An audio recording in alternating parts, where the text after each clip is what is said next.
Hmm. Now I'm going to get the Ukrainian topic a little bit more in my wheelhouse.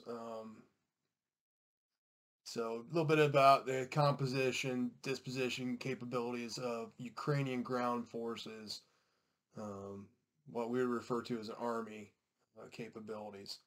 Let's talk overall Ukraine. Total active military is around 250,000. Um, at about 700,000 reservists. So you get a total force of about 1 million. If you look at the United States, just our United States Army, total Army active guard reserve is about 1.1 million people. So just United States Army, all three components is larger than the entire armed forces of Ukraine. So Ukraine's active forces is broken up into the ground forces, roughly 169,000 personnel. Their Navy 6,500, right? It's on the Black Sea. Um, and that's not going to go well for them. Uh, the Air Force, about 36,000, roughly 4,000 in their special operations forces, which includes psychological operations and civil affairs capabilities. So they have picked up on that as elements of special operations. And then they have a National Guard of about 60,000. Now, don't think of their National Guard like the American National Guard, right? In the United States Army, the National Guard or the Air National Guard supplements is a part-time force that supplements the active component. Um, this is more of a domestic kind of police force, border patrol, that and those kind of elements. So it's not it doesn't mirror the capability, or I should say, have the exact same capabilities of the ground forces of their army. It does not. Um, a lot of small arms, some crew serve weapons, and light vehicle capability. Right? It's not part of the army. It's a separate entity. Um, so a little bit different than what we have in the United States, right? And when other countries talk about having a national guard, they really mean a this is what is responsible last line of defense to guard the nation, right? They don't talk about it as part of their general purpose force. So talk some equipment, then we'll go in organization. So there's four variants of main battle tanks in Ukrainian ground forces: T-84, T-80, T-72, and T-64. Um, what Ukraine really had going for them is most of the Soviet tank production capability was in Ukraine, right? So when the Warsaw Pact ended, when the Soviet Union collapsed, a lot of that military industrial base was in Ukraine, and they retained that. They also retained the third largest um, stockpile of nuclear weapons at the end of the Cold War as well. Unfortunately, Ukraine gave those to Russia, and they were supposedly disassembled, right? But Ukraine lost their nuclear balance when they did that and decided to become a non-nuclear nation. But back to the tanks, and I'll start from the bottom up on these. T-64 is the most numerous main battle tank in Ukraine. Uh, Estimates are right around 2,000, maybe a little bit more T-64s. T-64 was designed for Soviet use only. It was not designed to be exported. So it's at its time, right, 1960s. This was one of the best tanks in the world. If not the best tank in the world, was the T-64. 125 millimeter main gun. It has day night capability. Um, it is contrary to popular belief, T-64 and above is a stabilized turret. It's not Abrams, Leo Challenger stabilized. Pretty elementary system, but it can shoot. With a 125 millimeter cannon, this thing can reach out and hit targets up to 3,000 meters. Now in Ukraine, are there 3,000-meter shots? No. Um, the engagements will be much shorter, within 1,000 meters. But the T-64 good tank, especially at its time. As it's been passed up big time, and we'll see that successors that Ukraine has as well as what Russia has, and then some of our capability and our NATO allies' capability is much better than the T-64. All right, next up, T-72. Estimate Ukraine has around 300 T-72s. Some minor upgrades on the T-64. Of course, Ukraine will have the Soviet version, not the export version. So better fire control system, a little bit better armor protection.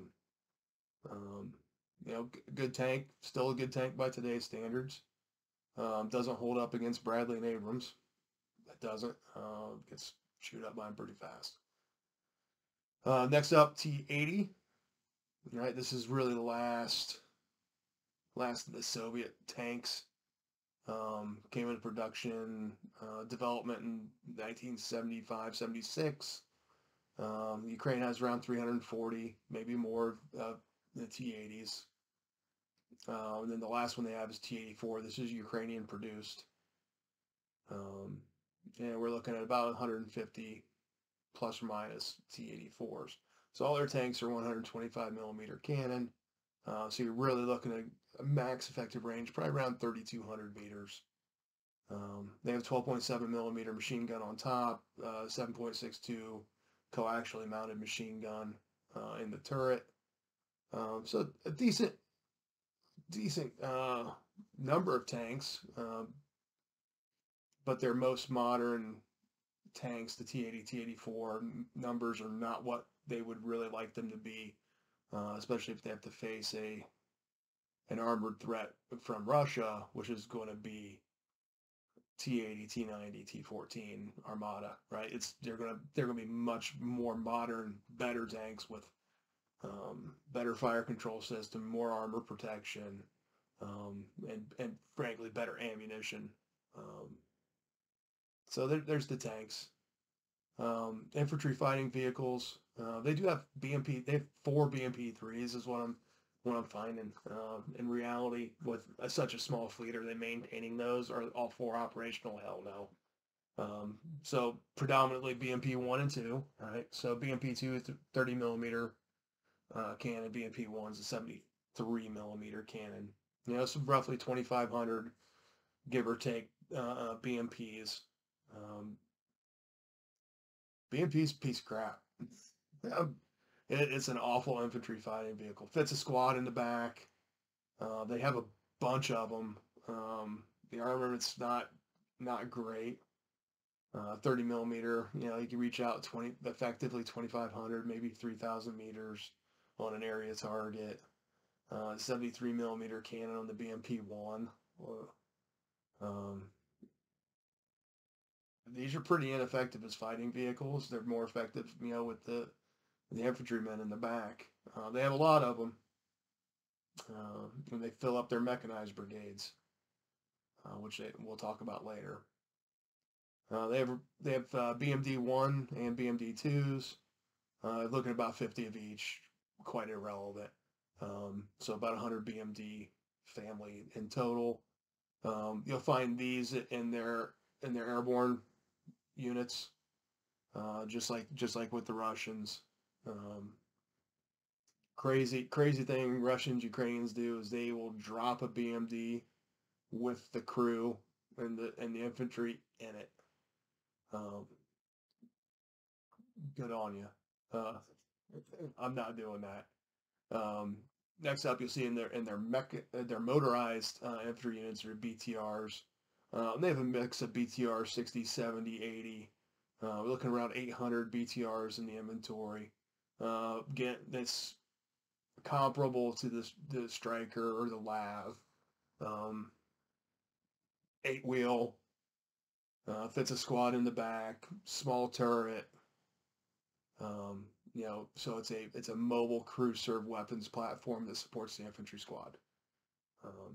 So you'll find these in all of their fighting brigade formations.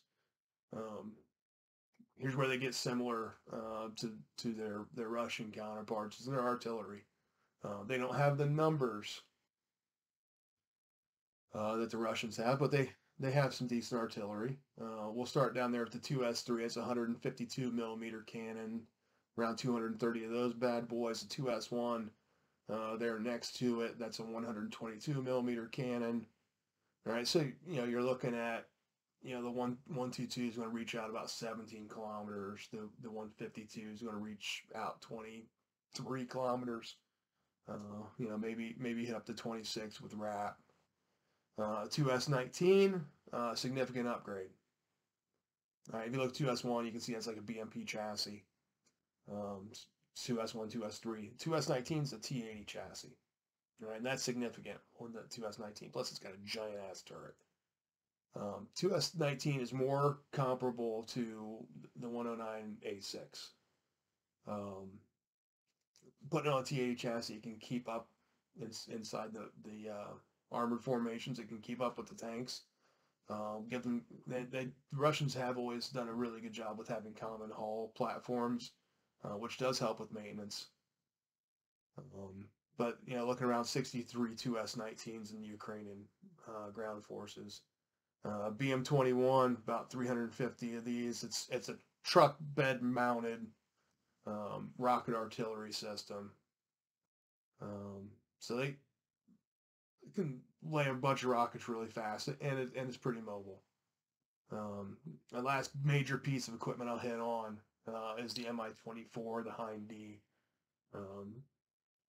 Ukraine might have 30 of these operational, might have 15 of them operational. Helicopters are a pain in the butt. If you've ever dealt with helicopter maintenance, and I'm not intimate with it. I wasn't intimate with it in my career. I was just exposed to it, and dealt with a piece of it. Having an aviation task force attached to my brigade when I was Brigade XO. And man, aviation maintenance sucks. It's hard. It's even harder when it's Russian equipment. Parts, lead, troubleshooting. So you'll see the reports of Ukraine has 15 operational Hinds to upwards of 30. And they probably have about 50 of them total in their inventory. So their operational readiness rate is not good on Hinds. So that's pretty rough. And in here, I'm not going to get into their Navy, the Air Force, Capes. But they don't have much in the air. Those Hinds is that's a large portion of their close air support, close combat attack capability is in those, and it's not good. So the preponderance of their capability is in their ground forces, and really, you look at their artillery numbers. That's nothing compared to what Russia's going to bring to bear. So quickly, I'll talk the organization of the Mechanized Brigade. So the Armor Brigade will be similar, except it'll have more tanks, right? You'll be looking at like 3 tank battalions in the Armor Brigade instead of 2, right? So the Mechanized Brigade, you're looking at 2 mechanized infantry battalions. And Ukrainian ground forces are going to use the Russian system, right? So it's a 1-3, right? So it's a pyramid structure, right? So a brigade or a battalion will have 3 companies. Company will have 3 platoons. Platoon will have 3 vehicles, right? So a mechanized company, right, of which there are 3 in each of these battalions, right, is going to have 10 BMPs, right? BMP 1, BMP 2. Figure that BMP 1s will go in the units with the C-64s, T-72s, right? I figured the 80s and the 84s, those are going to be in the armor brigades. But 10 BMPs in a company, 31 BMPs in a battalion. So you're looking in a mech brigade, 60 BMPs. So 60 times 13, 780, right? Right, so about 780 of our BMPs are sucked up in those 13 mech brigades. 2 tank battalions, same. It's a 1 to 3, 1 to 3, 1 to 3. So 10 tanks in a company, 31 tanks in a battalion. All right, so 62 tanks in a mech brigade. Right, so kind of the same math. The mech brigades have this motorized infantry battalion. All right, motorized infantry battalion. That's going to be your BTRs. I'm going to fill that up. So we're looking at like 31 BTRs. There's an air defense battalion. And here, an engineer battalion, right? And the air defense and the engineers and the anti-tank battalion. These 3 would generally be some variant of the BMP. Because there's several variants of the BMP. They will also have dismounted systems. The air defense will have dismounted manned portable air defense systems. The engineers will be a mix of mechanized engineers and dismounted engineer capabilities. And their engineers will have the full complement of mobility, counter-mobility, and survivability equipment, just like we would have in the United States. Anti-tank battalion is going to be guided missile heavy. So they have a large anti-tank capability inside each brigade, an entire battalion. And then what they have that's kind of unique is a brigade artillery group. So that's why I put these 3 artillery battalions off to the side. So they'll have a light artillery battalion, they call it light, but it's a 2S1 battalion. They'll have like a 2S3/2S19 battalion, and then they'll have a rocket battalion in each brigade. All right, so each brigade has 3 battalions of artillery. So that's a huge volume of artillery that Ukrainian ground forces brigade can bring to bear to fight. So that's wonderful for them. So you're looking at like 90 artillery pieces, right? It's like 60 cannon, 30 rocket pieces per brigade. So that's really augmenting their ground maneuver capability. So that's my quick look at Ukraine's active forces, what they have predominantly in the ground forces. I don't get in the Navy and the Air Force. And like I said at the beginning, their Navy's going to get annihilated within hours. Because Russia owns the Black Sea and the Sea of Azov. So just again, quick look, and I used the Mech Brigade organization as kind of a template here to give you an idea of what their fighting force looks like, right?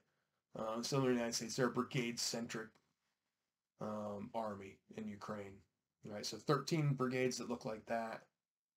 2 armor brigades look very similar to that. More tanks, less mechanized infantry. And then they do have some separate rocket artillery brigades.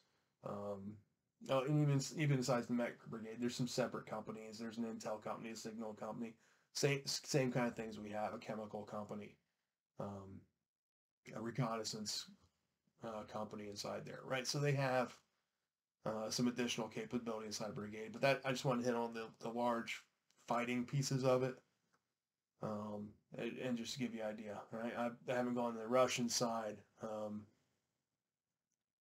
But current estimates are upwards of 90 Russian battalion tactical groups on the borders of Ukraine at this time. So quick drunk math. There's 20 Russian brigades, 20 Russian brigades in around Ukraine, right? So they already have Ukraine outnumbered, in my estimate, with what they have there, but Russia's not fighting with that home field advantage. Over, I'd say 60% Ukraine has the home field advantage. There is that southern and eastern part that I've mentioned in previous videos that is predominantly ethnic, it's ethnic Russian, and that's going to get Russia an advantage there. It will feel like a home game in those parts of Ukraine. So just my quick update: Ukrainian ground forces. Just brief overview of capabilities, but you can go in on this. You can look up each individual piece of equipment, um, see specific capabilities of it, see if there's anything that trips your wig on them. Ukraine ground forces, they're not bad. They're not really great either. They're pretty average military, um, and, and and vastly outnumbered by Russia. Just with even just the little bit that Russia has actually committed um, towards this potential fight. And we haven't even gotten into, what if Belarus follows and supports Russia? Well, Belarus has their capabilities. There are Russian capabilities sitting in Moldova, probably around a battalion tactical group sitting in Moldova. Predominantly, that's I think that's Russian Spetsnaz over there, and they're doing kind of an train, advise, assist mission in Moldova, right? Because they're working an insurgency in Moldova to maintain Russian influence in Moldova. So there's all kinds of shenanigans going on over there right now. But Ukraine, a lot of their equipment is starting to get dated. Older equipment, maintenance becomes an issue on it, right? If anybody out there has like an older car, truck, van, or SUV, right? If it's from the 90s, it's harder to maintain. If it's from the 60s, like the BMP-1, the T-64, the 2S1, the 2S3, like the BTR-60 to BTR-70, those are hard to maintain, and they're not cheap to maintain, especially when the main supplier of repair parts is Russia, right? It's currently who you're faced with, right? The BM-21, that's ancient piece of equipment as well. So Ukraine has some material challenges with their combat equipment. Their repair parts, their ammunition comes from Russia. They do have like I said though, they did inherit at the end of the Cold War a large portion of the Soviet military manufacturing base. But still, Russia spends economy on military and have done a really decent job of it. So that's kind of where Ukraine sits ground forces wise. They're outgunned and outnumbered by Russia. Russia has kind of a neutral to a slight home field advantage in eastern and southern Ukraine. Central and western Ukraine, Ukraine has an overwhelming home field advantage there. So what I think of is like how does Russia try to shape the environment if they choose to go at Kiev? How do they shape to turn that to their advantage? Because that's not to their advantage right now. Eastern and southern completely to Russia's advantage. Best case scenario for Ukraine is Russia takes eastern and southern Ukraine, annexes that, buffers Crimea, takes Odessa, has that deep water port onto the Black Sea, and then they start building their natural gas and petroleum pipelines through that newly acquired territory. Worst case scenario for Ukraine is Russia attacks southwest out of Belarus, kind of does a double envelopment on Kiev, and takes the entire country. Based on what Russia has done in the past, I would really assess Russia going and taking at least 2, maybe 3 of those eastern Ukrainian administrative districts that are predominantly Russian, ethnic Russian, and taking Odessa. As I mentioned before, they don't have a problem with the geographic split between Russian territories. Russia's comfortable with that, especially when it gives them the access and placement that they want. So, and then over time, they'll give them another 7 or 8 years, and they'll close that geographic gap. I don't think that's a problem for Russia. So, hey, 2 videos today, pretty pumped. I do need to get back to working on my dissertation, and I got a hockey game to coach here in a couple hours. So, there you go. Tanks, infantry fighting vehicles, infantry personnel carriers, self-propelled artillery. Gotta love it.